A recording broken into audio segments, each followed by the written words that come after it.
Hai, Assalamualaikum warahmatullahi wabarakatuh. Kembali lagi bersama Public Riset dengan saya, Dewi Fatmala. Dalam membuat sebuah penelitian, tentunya berangkat dari sebuah masalah, di mana masalah ini kita temukan di lapangan. Ketika seorang mahasiswa yang sudah berada di semester akhir dan sedang mempersiapkan diri untuk membuat sebuah penelitian, tentunya banyak sekali usaha yang dilakukan agar ketika menyusun penelitian atau proposal penelitian ini sudah tidak bingung dan menemukan banyak referensi yang akan mendukung penelitiannya.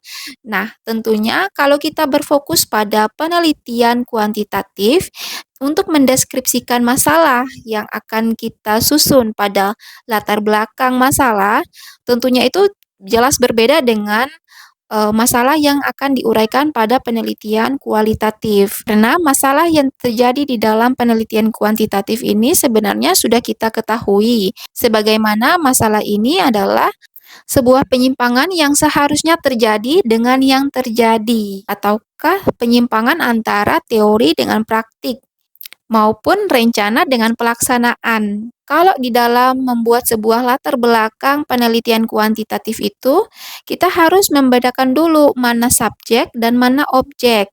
Nah, di sini yang menjadi subjeknya itu adalah variabel penelitian.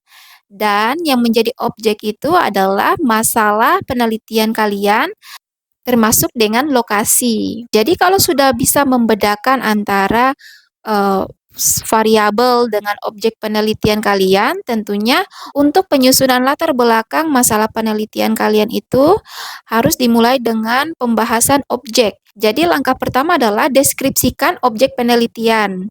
Nah, objek penelitian itu kalian bisa menuliskan terkait dengan sejarah. Tetapi sejarah di sini jangan menulis semuanya, bisa mengambil gambaran umum saja yang menggambarkan tentang objek penelitian kalian.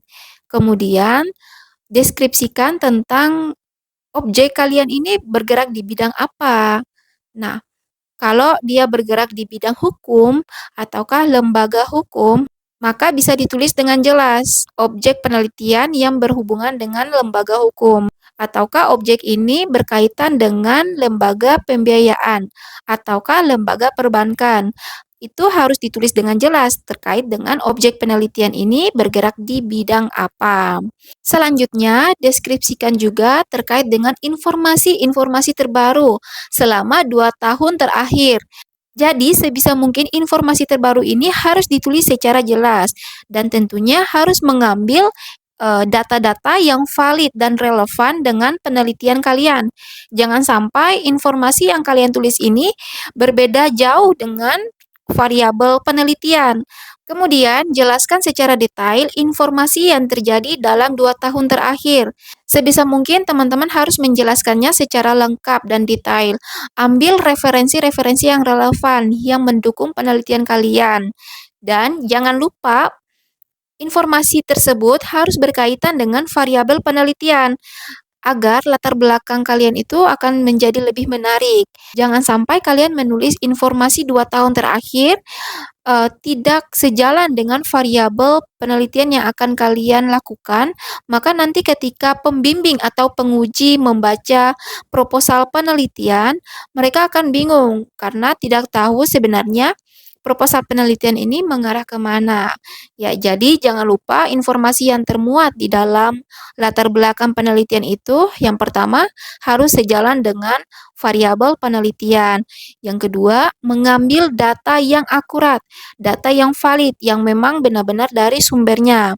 Jangan sampai mengambil data yang tidak jelas kebenarannya, maka itu tidak akan memperkuat argumentasi penelitian kalian. Dan yang berikutnya, tambahkan juga dasar hukum, baik itu yang berlandaskan hadis dan Al-Quran maupun pasal-pasal kalau memang dibutuhkan. Salah satu hal yang membuat bagus atau tidaknya penelitian kalian itu ya di latar belakang masalah ini, kalau dalam penelitian kuantitatif.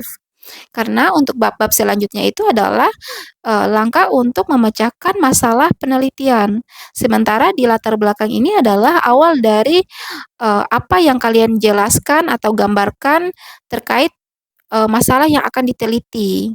Kemudian jangan lupa juga salah satu hal yang paling penting dalam menulis sebuah latar belakang penelitian itu adalah penelitian terdahulu. Jadi penelitian terdahulu ini fungsinya untuk mendukung penelitian kalian. Dan yang terakhir, jangan lupa menulis sebanyak-banyaknya sumber referensi kalau memang sejalan dengan penelitian kalian.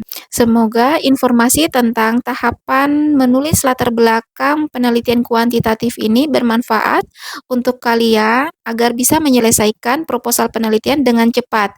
Terima kasih sudah menonton.